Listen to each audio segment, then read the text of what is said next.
And we are maybe live. Yeah, I think we are actually are live on Facebook right now. So if you're just happening to be like, what the hell is this is in my feed? This is the Dark Match podcast where we talk about wrestling for, I don't know, 20, 30 minutes. This is episode 8, or sorry, this is episode the Ocho that we're calling it, but it's actually episode 7. Because why not? In honor of... Yeah. And I want to jump right in and talk about the best thing in wrestling. It's Scissor Me Daddy Ass. Let's just throw this out there. Scissor Me Daddy Ass has become the most amazing thing in professional wrestling. It's a career resurgence for the great Billy Gunn. And honestly, it was funny before, but when Taz is on the commentary desk and Excalibur and Shivani are talking, and Taz just subtly keeps saying, "Scissor me, daddy ass," like it's the best thing in wrestling. It's also now accompanied by the AEW Tag Team Championship. Nice. Well, if you're watching this on the Facebook live stream, I think we might have having a little bit of a video issue, so it might actually not be broadcast anymore. So I hope you enjoyed it. If anyone listening to this podcast later was like, oh, I was enjoying that, and now I can't see anything or hear anything. I'm hoping you actually found the podcast. That'd be great. It's on YouTube. Yeah. If you really need to see us while you listen to us talk about it, it's on YouTube. So yeah, Scissor Me Daddy asked. There was one tweet earlier that I sent you, but I'll share on this podcast here. There's two, actually. If I was in middle school right now, I absolutely would have been suspended at least once for screaming "Scissor me, daddy ass" and scissoring my friends in the lunchroom. I mean, we kind of skirted the line in high school with the whole DX stuff. There was definitely teachers that didn't like that at the time. And then another tweet. This one's from Boss Maz. Billy Gunn used to tell people to suck it. Now he patiently waits for consent to scissor. That's growth right there. So I think that's Billy Gunn changing with the times, and I love it. Let's talk about, before we're going to jump more on the AEW, let's talk about the White Rabbit. And I only want to hear wrong answers for predictions on who the White Rabbit is. I mean, it's the whitest of rabbits. It's got to be the return of Hulk Hogan. I also thought that, or just clearly Vince McMahon in like a bunny costume, but just the, not even the costume, just the head, and that's it. I did see, and maybe you may have even sent it to me, this really wild fan theory that the White Rabbit is actually just going to be Karrion Kross, but he is the somehow Bray Wyatt is coming back and all of his Firefly Funhouse characters are coming to life, and that's why Karrion Kross is the White Rabbit. So maybe it is Vince McMahon, because Vince was one of the puppets too. I mean, I would like to see them do something. Give Bray a faction back if he does come back. I mean, which it's looking pretty damn likely. But yeah, that sounded cool to me. Although the guy that made the Fiend mask posted that terrifying picture of a white rabbit the other day, and if he reemerges on TV wearing that, they better just go ahead and drop the PG rating. Because that thing was terrifying. Yeah. So have you seen, just on a random note, have you seen the Winnie the Pooh kind of horror movie that's going to be coming out here pretty soon? Now that, E.B. Milne is the copyright is gone into the public domain. Now that it's available for all sorts of things, including horror films. So, well, let's. Tigger and Piglet, or Piglet and Pooh go on a rampage. So one thing I was thinking about is how, and I was kind of thinking about this in the context of Malachi Black as well, in the House of Black. Bray Wyatt always had the ability, less so with the Fiend, but he'd always get these like really cool buildups and really cool like programs, and then he would always lose. Do you think this is going to change with new Triple H in charge? Yeah. Yeah, I mean, the worst idea they ever had was to build the Fiend like they did, and then have him. What it was like his first big match, wasn't it? That he lost to damn Something like Goldberg or that. some shit. Like, come on now. I mean, the feud with Randy Orton was great. Yeah. He's. I mean, I love the match with he John can go in Cena, the ring, which and everybody seems to like working yeah. with him. Yeah, yeah. So I do believe if he's willing to come back at this point, that it's because he's had a long sit down with Triple H and they have mapped out something he's comfortable with. Because I know that the reason that he was just ready to go was that he butted heads with Vince so often. Like the Firefly Funhouse match never would have happened if John Cena hadn't gone to bat for him. So I think this version's not gonna get built up for 3 months and then lose their first pay-per-view match. Right. Yeah, because I think it is hard to build a supernatural character. I think Undertaker is like the exception to that. And I mean, even then, he's probably had some big losses if we don't think about it. But he had the streak, which is its own thing. But yeah, I think it is hard to do that, a supernatural character and a serious wrestling show, and build both. And especially if you have the character win. And I think AEW also had that problem.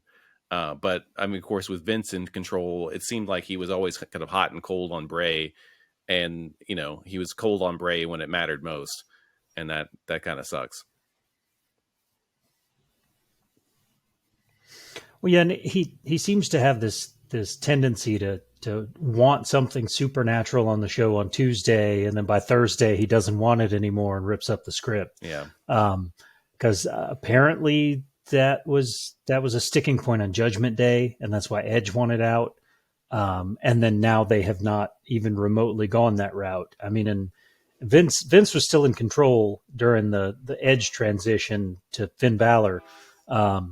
Who worked a supernatural gimmick pretty well, when they were still letting him do the demon. So I think there's hope. I would almost very much like Judgment Day to just sort of fade out and Bray to team up with the Demon Balor, because that would be a really cool thing too. Just if they're going to stick with the supernatural thing, I think you kind of lump it together. That's why Kane and Undertaker work so well together. Right. And I think Undertaker too, he had the benefit of like, he just had like an aura about him when he first came out, and the supernatural stuff kind of emerged later on. Whereas when they try to like shoehorn the supernatural stuff in, it kind of loses its luster pretty quickly.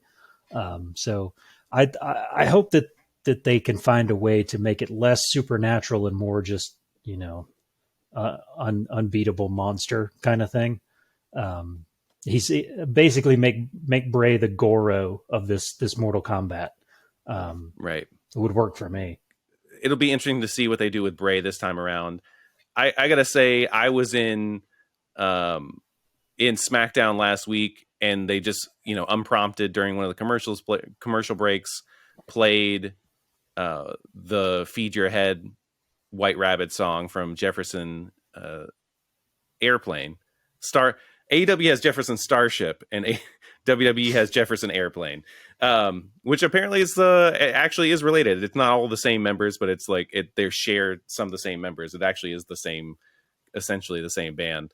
And it was just really cool and eerie, and like the fact that they had a cappella version of the song too, so it wasn't like with the music that you heard in that Matrix trailer that still depresses me, that was not very good. But yeah, it was really cool, really creepy. I was there with someone that worked on the Bella's A&E documentary, and he was like, I don't know what the fuck is happening, but this is cool. So he was his entry into it is pretty much all the women's wrestlers of WWE. So it was kind of interesting to see who he popped for. Natalya came out with the first segment after for a dark match segment with Ronda, and he popped for for Natalya, because like, you know, he, in the context of the Bellas and stuff, she was one of those people, like someone we'll talk about a little bit later, that was really kind of like given great matches. And then Nikki kind of also kind of stepped up to the plate when women's wrestling wasn't great in WWE. And so that's the kind of context he was coming at it from it. But overall, I enjoyed it. It's just great to see the Brawling Brutes and the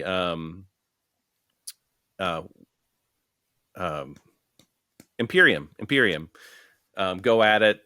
I could watch that anytime, and it's cool that we're going to get a number one contenders.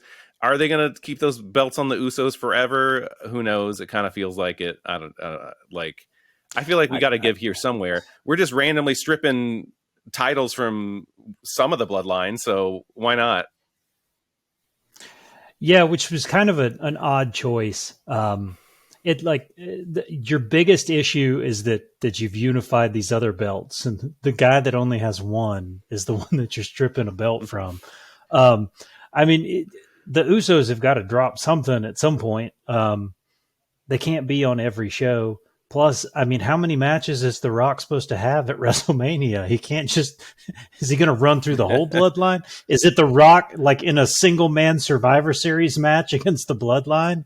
Like with Paul Heyman, I guess Sami Zayn could fill in, so they'd have 5. But speaking of Sami Zayn, and you were at SmackDown, that pop for Sami was huge.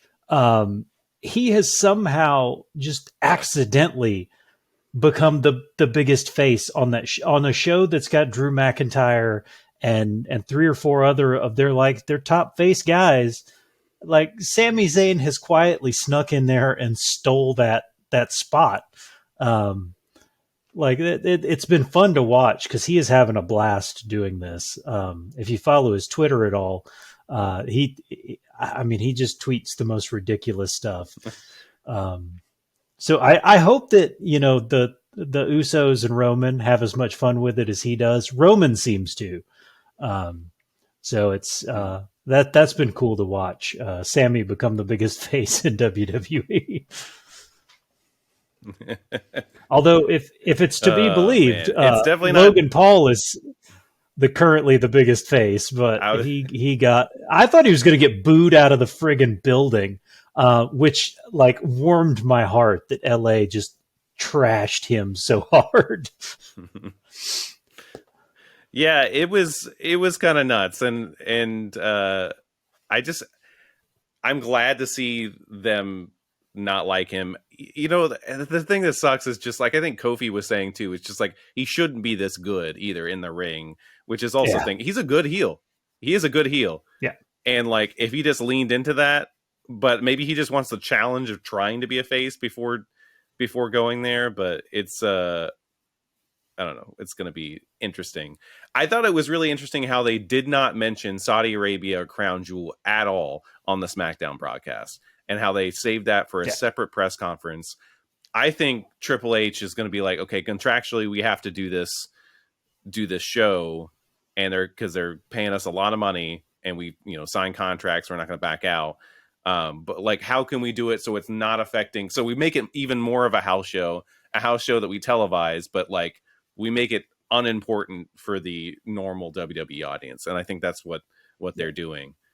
While at the same time to Saudi Arabia, they're saying, oh, look how important this is. We're having this press conference here in Saudi Arabia and having Roman fight this person that you think is so cool. Apparently the Prince is a big Logan Paul fan, I guess. So, it's. I mean, nuts. if nothing else, the 60 million people that follow Logan Paul on social media probably don't give 2 shits about the blood money or the human rights violations that cause the rest of us to get chills at the fact that they keep doing these things. Just because I've seen clips of Impulsive, and he says some things, man.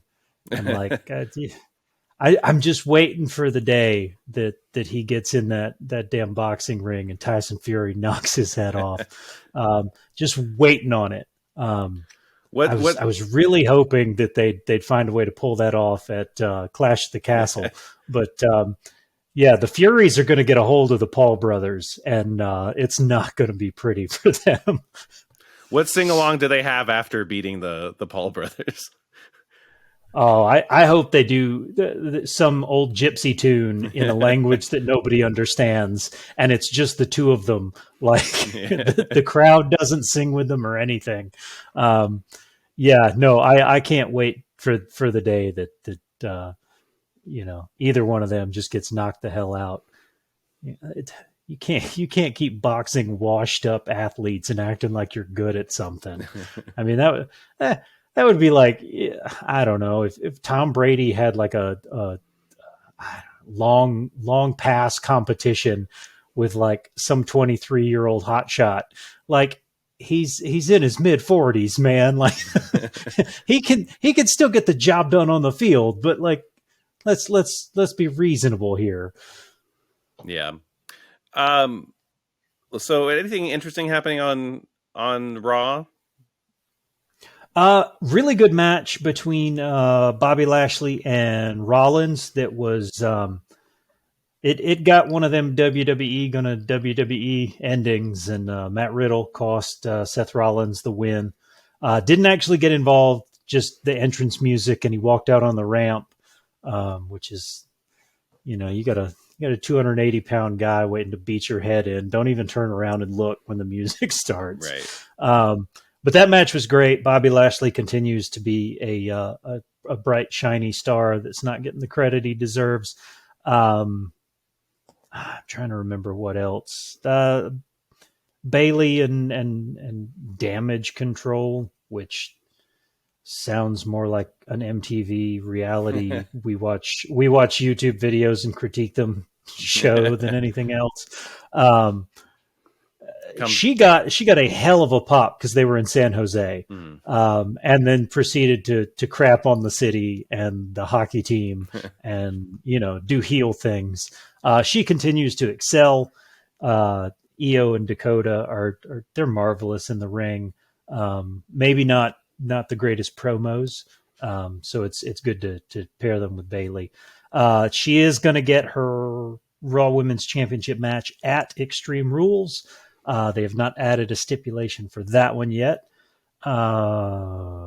Rollins and Riddle will settle their differences in another match. This one in a fight pit, which I don't really know what that means in the context of WWE and what Peacock's willing to do, but we'll see. Maybe there's a new Mortal Kombat movie that they're going to drop a trailer for in the middle of this thing. So they're literally going to fight in the pit for Mortal Kombat. At this point, I've referenced it twice, so I'm going to need there to be a new Mortal Kombat at some point. They're going to end up having bringing back Raw Underground and Shane McMahon now that Vince is gone. Like Shane McMahon's going to come back and just bring back Raw Underground for no good reason. Yeah, and it'll be facing Omos, and I don't know. And then NXT, we had we kind of already mentioned the Solo was stripped of his title that he won 1 week ago because some technicality about how he wasn't in a fan poll or something on who Carmelo should face. He wasn't actually. There were 3 possible choices in the fan vote, and then when Wesley won, he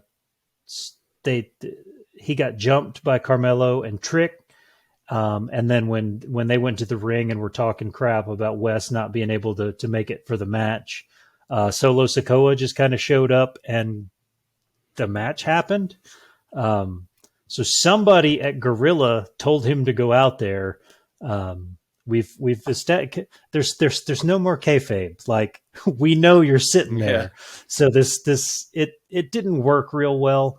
I've heard a lot of lot of negativity in the internet wrestling community about randomly stripping him of this belt. Yeah. Um, Because but I mean, I don't know. was there just a way? Could he have not just, even if he didn't show up or defend it between now and Halloween Havoc, like couldn't he just like lost it there? Like I don't understand unless Yeah, I mean, I don't see any way, given what they just did this week, that he's not one of the 6 that ends up in that ladder match. right. Um, at which point he'll probably just win the belt anyway. So I don't know if there was just some test audience that was like, we don't like the way you did this because he wasn't one of the 3. But realistically, nobody wanted to see Von Wagner do anything, and anything to keep Joe Gacy from holding the title works for me. Yeah. So, like, uh, I don't know. It just seems it seems like he's going to be in that ladder match and probably get that belt anyways. So like you said, just leave the belt on him. You've got to have the qualifying matches for the other contenders anyways. So you could have done that either way without having unless you just wanted to put Shawn Michaels on TV for a few minutes, which, maybe that's what they wanted to do. NXT, if they're going back to pre 2.0 NXT, the format did generally involve a heavily involved GM, which we all know now is Shawn Michaels. So maybe this was just the first step in getting him on TV and establishing that in, TV canon. So he can play the regal role. In NXT 3.0 when we return to black and gold and Poppy is there every other week. And yeah. Well, it'd be interesting to see how that changes, but I don't know. I have no idea what it's going to do. I guess the other big thing from Raw was it happened a little earlier in the day, but it was announced that Survivor Series will be War Games themed. They are not doing traditional brand split garbage this time, thank God, right? Because that basically they have to split the difference, and Fox gets to win 2, and USA gets their 1 consolation prize. So this year there will be 2 War Games matches. It will be the men's Survivor Series and the women's Survivor Series matches will be replaced with 2 War Games matches. So there won't be the general, I don't believe there will be the general elimination style with the sole survivor kind of thing. Anything that kind of shakes it up, because they with the leaning on the brand split, they had let things get a little bit stale.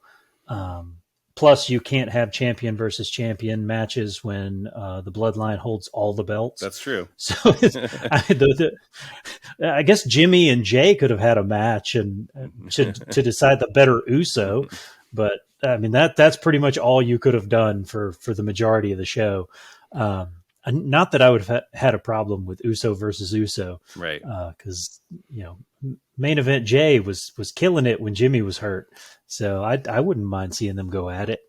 But that was the biggest takeaway from the Monday night was that War Games will be Survivor Series, and that would be an ideal place for a Austin Theory cash in. Yeah, I think I'm going to just go ahead and say we're going to have the Bloodline in a match on one of those sides. The men's, you've got enough people pretty much, right? Yeah. Like Solo, Sammy, the Usos, and Roman right there. That's like 5-person team.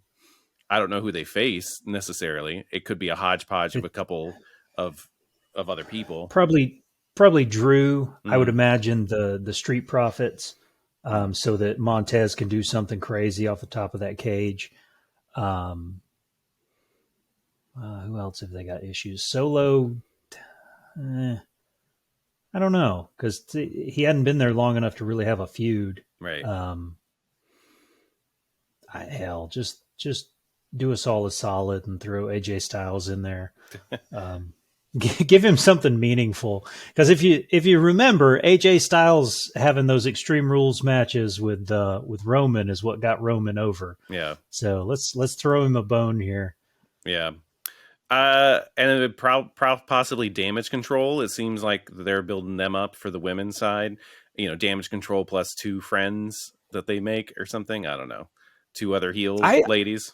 I could see the 2 from Toxic Attraction rounding out that squad, because they were in the War Games last year, weren't they? All of Toxic Attraction. That sounds right to me. And then Cora Jade and Raquel and not Dakota. Dakota was with the Toxic Attraction, I think. I don't remember. I'm pretty sure that at least Dolan and JC Jane were in that match. But yeah, so they wouldn't be a bad pair. But then you just what 2 faces do you throw on the Bianca, Asuka, and Alexa Bliss side? Right. Oh, well, there's another thing that I've been toying with. What happens to Alexa Bliss once Bray comes back? She's still carrying Lily around.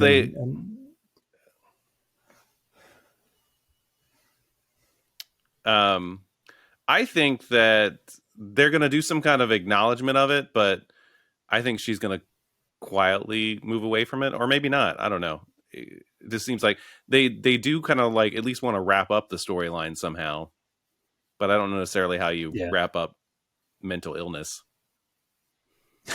If Karrion Kross is the White Rabbit, does Scarlett become Sister Abigail? Maybe. I don't think it's going to be Karrion Kross, but yeah. But I don't know. Yeah, we'll see. 9:23 tomorrow night, Eastern Standard Time. When I heard that date, I was like, "Oh, okay, we got a couple weeks," and then I just didn't realize it was Friday. It was like this Friday until you were talking to me about like, "Oh, we should try to live stream or something like that," which we're not going to do. But I was just like, "Oh yeah, in a couple weeks we'll live stream," and I just did not dawn on me that it was that far. It was this close. I almost kind of thought they would tease it out a few more weeks, but let's do it. Yeah, I'm gonna go pick up an antenna just so I can get Fox, because the Fox app is terrible. If you are listening to this and you work for Fox, please fix your app. Yeah. Let's talk a little bit about Grand Slam.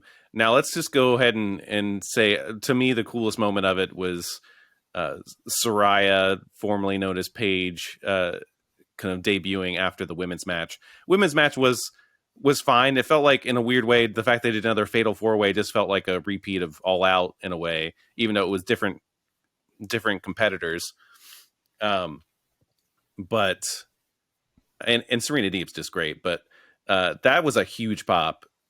You're talking about Sammy getting a huge pop. She, like, Paige or Saraya definitely got the biggest pop. And I'm hoping she's actually healthy. I'm hoping she's not, kind of going against doctor's wishes and AEW just like, oh, I'm sure she'll be fine or something. I hope she got the whole Christian Edge, Daniel Bryan, like, clearing to be here.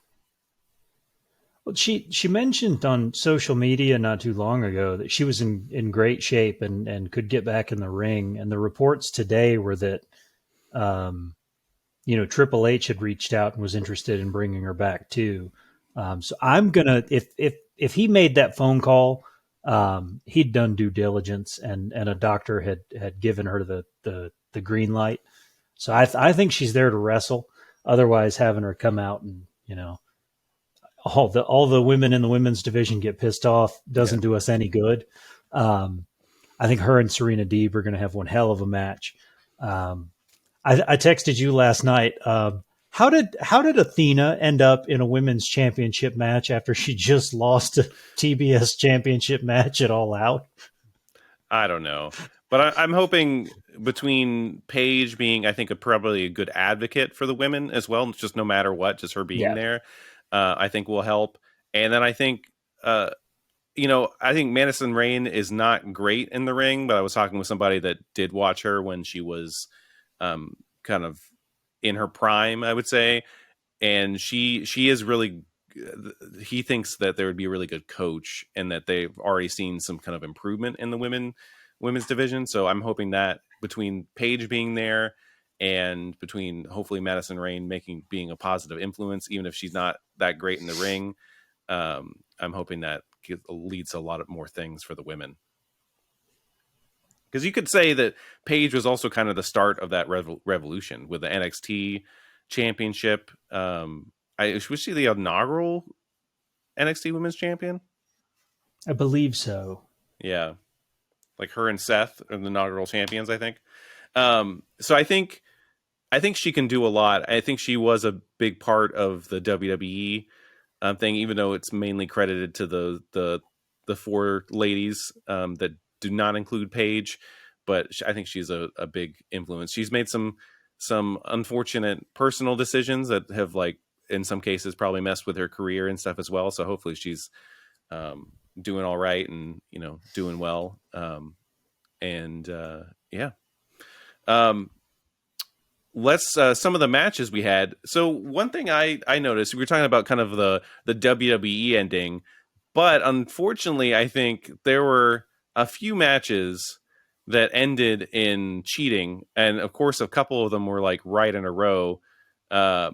We had Claudio Castagnoli defending against Chris Jericho, and what did we have? We had some cheating, and Chris Jericho is now the dishonorable Ring of Honor World Champion. And then in the Pac versus Orange Cassidy match, again, another cheat to win. That felt less deliberate, but it's still just like there was too many matches in 1 hour where the result was winning by cheating.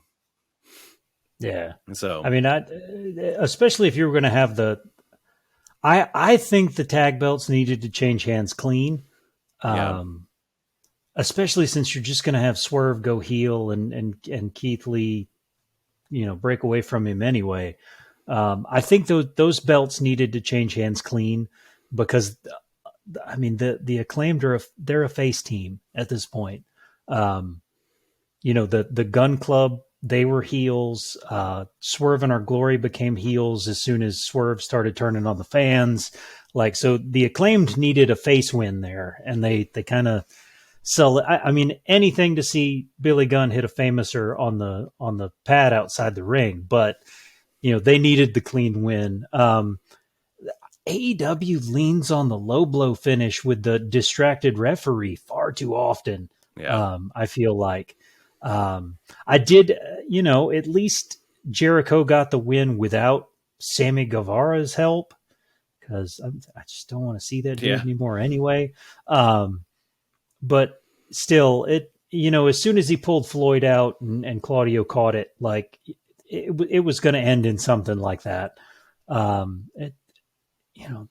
They just have the least observant referees in professional wrestling, I guess. Yeah. It's unfortunate. I'm thinking, at least with Chris Jericho in the position of ROH World Champion, I kind of feel like we're eminent to Tony Khan announcing some kind of TV or streaming or some kind of deal, because I feel like they're just, in a way, repeating what they did with Chris Jericho at the start of the company. And I think it's probably a very smart deal to do. It's cool that we get Claudio his first world championship win, and I hope it's not his last. But that seems like what we're doing here is kind of setting that up. But I think Claudio is good on the mic. It's just one of these things where, just because he had an accent, Kevin Dunn and Vince McMahon didn't like to hear him talk. But he's good, he's passionate, he's good. I like it. So it's just kind of a shame that he wasn't given that opportunity over the years. But yeah, they didn't burn down Queens. I was thinking, there's no way the Acclaim can't. They got to win. just because there's supposed to be a Rampage taping afterwards, and no one would stay. Everyone would just leave. I think people would just stop. That would be like the jump the shark moment for some people. They're like, I can't watch AEW anymore because the Acclaimed loss. For me, it's when Stone Cold Steve Austin sided with Vince McMahon and turned heel. That just like after all the years of going against McMahon, it's just like that. This is too much. That was a bridge too far, and I stopped watching for like, I don't know, 15 years after that. But what are the any other highlights for you? The pop that MJF got, and then the fact that to get heel heat, he had to attack Tony Schiavone, was pretty astounding. Yuta's come a long way on the mic, but it was truly unfair to put him across from MJF at this stage.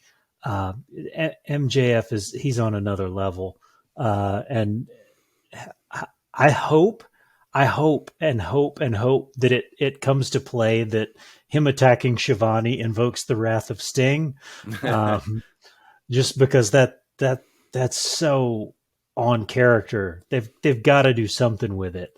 MJF was a definite highlight. The main event match, nobody expected anything less than a damn good one, and that's what they got. Jon Moxley is officially the only 3-time AEW World Champion, because we're not going to put anybody else in that category. Right. We are scrubbing somebody.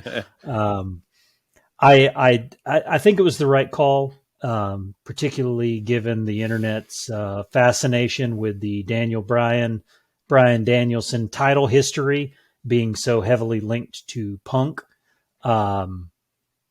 Makes sense. Yeah. Let's not let this sully when he inevitably holds that belt.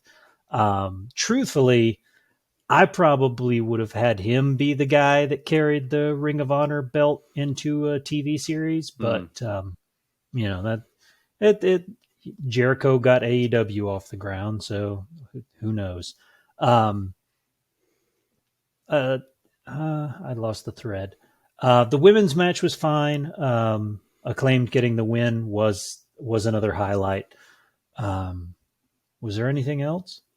I feel like the matches got a lot of TV time, so there wasn't a ton on this show. Yeah, I think it was all title matches too. Like there was a couple moments we had like FTR congratulate the Acclaimed, but then kind of mentioning that they've got their number one contendership spot, and the Ass Boys kind of making fun of them, which I thought they were good on the mic, and it was like, okay, these guys have progressed a lot. Like, and I actually want to see the FTR beat the shit out of them. So I think that's kind of good. I hope it doesn't delay them from an actual championship match for a long time, but I do actually want to see that feud. I mean, Pac versus Orange Cassidy was good. It just, it's a shame that it had to end in the cheating. I think you can have Orange Cassidy lose. I think that's fine because Orange Cassidy puts in a good match, and I think he's kind of like him and Darby. There's like you can almost beat them almost a billion times, but they don't lose their shine. So like, I think that's fine. I meant to look it up. Did they not have a match was it the first All Out that I swear we saw them have a match at a pay-per-view, but I'm sorry. Who it was it was the Revolution 2020. We weren't there, but it was that one right before the pandemic started. And they had a banger of a match then that Pac won. But it was one of those matches that brought a lot of people around to Orange Cassidy. It's like, okay, this guy can go and he's great, like on multiple levels. And when he activates the try hard mode, like then it's pretty good. So, and I think it's kind of smart. They did on Dynamite, they did all the title matches that they were going to have for Grand Slam, which was quite a lot, but they did them all on one show because they were doing a Rampage taping right afterwards, and otherwise it would have all gotten spoiled. If they put any of those title matches on the Rampage. I haven't really heard anything about Rampage, so I think that's going to good. We do have Eddie Kingston versus Sammy Guevara. It's always the best person to at least beat Sammy down, but it does also mean Sammy's going to be on the TV. This is after the whole pie face incident, so we'll see kind of how that works out. We have the Sting and Darby versus the House of Black. And I forget what it's like basically an Extreme Rules match, I believe. I don't know. And then there's there's Ricky Starks and Will Hobbs in a lights out match that I'm assuming is going to close the show. And probably like a whole bunch of other stuff. I don't know. Yeah, because we've got a 2 hour this time. Yeah. And more rappers. So if you were excited to see all the rappers on Dynamite, Action Bronson will be back around. Yes. I believe Trina, who you just look up her discography if you don't remember her. It is a gem.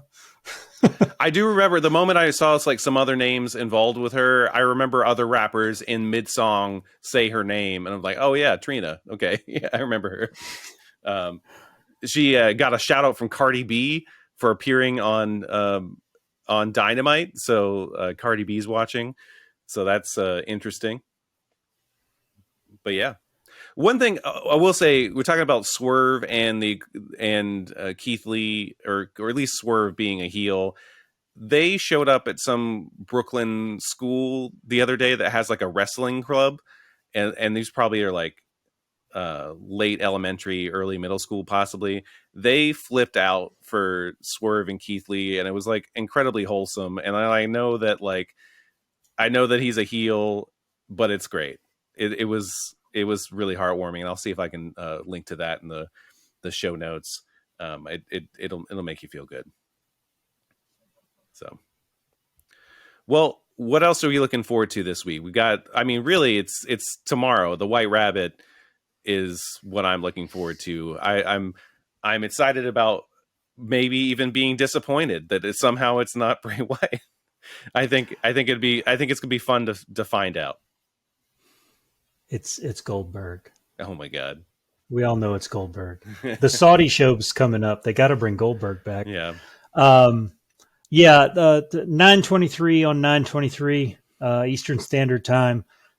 Tune into SmackDown. I've been enjoying. It's going to be a wah ending here. I've been enjoying these September suicide prevention things that AEW has been doing. There's a stigma around mental health, and I've always found it fascinating that these people that seem larger than life and all this, have the same things. If you do have issues and need to talk to somebody, please find resources. I'm excited to see the Extreme Rules card continue to fill in. I'm excited to find out what the hell exactly Fight Pit is. It's wrestling's been good lately, man. There's just there's tons of it, and I know I half joked, but I was at least 60% serious that I was just burnt out on AEW when Punk won that belt. But like that, they seem reinvigorated without their 4 top guys. Yeah. It's like everybody just decided, hey, you know what? Hell with it. Let's just go out here and put on banger after banger. They got more than enough talent. Triple H is doing wonderful things, kind of coasting Vince's stories and things to an end and bringing things back that desperately needed to come back. Wrestling is actually getting more TV time than promos, which is I didn't think I'd live to see when WWE got back to that. NXT has been just effing great, man. Mm. Now we got Dragunov is back. Like, God, just the influx of the UK talent has just revitalized that show. And as wild as it is to say, they have made Braun Breaker look like the champ that they wanted us to think he was the whole time. Right. That Tyler Bate match, I went back and watched it again. It was that good. So yeah, it's all exciting. It's a damn good time to still be a wrestling fan. I hope the rest of you don't just listen to us because you either birthed us or or something. That you're still giving it a shot. That you're still enjoying it, because when it's good, it's just damn good, man. Yeah. And when it sucks, it sucks. This summer was bleak across the board. AEW, WWE, it wasn't fun. It wasn't great. Or like we were going to come back earlier than we were originally going to come back, like way earlier than we actually did. But with both WWE and AEW, we were like, we still want to talk about it. Like, so we took a longer break. Care. Yeah. And now it's in a completely different spot. And it's nice to see. It kind of sucked that both were also bad at, like, both were kind of bad at the same time. But it seems like both AEW and WWE are really kind of firing on all the cylinders again, which is nice to see. Just producers at AEW talk to each other and make sure you're not all doing the same match endings. That was the biggest problem. And producers for both shows, Sammy Guevara and Dominic Mysterio are interchangeable, and I don't want to see either one of them. So, especially now that he's got that damn mullet. Oh my God, man. Oh my God, I just don't want to see it. Just make it stop. Yeah. So yeah, watch wrestling, like, subscribe. If you tried to watch us on a live stream on Facebook, we apologize. Riverside lets us press a lot of buttons and we don't know which ones are going to work. So hopefully you found us on YouTube. If not, you found us through your favorite podcast channels. Like, subscribe, ring the bell, milk the cow. If you want to come on the show, again, let us know. We would love to talk to somebody other than each other.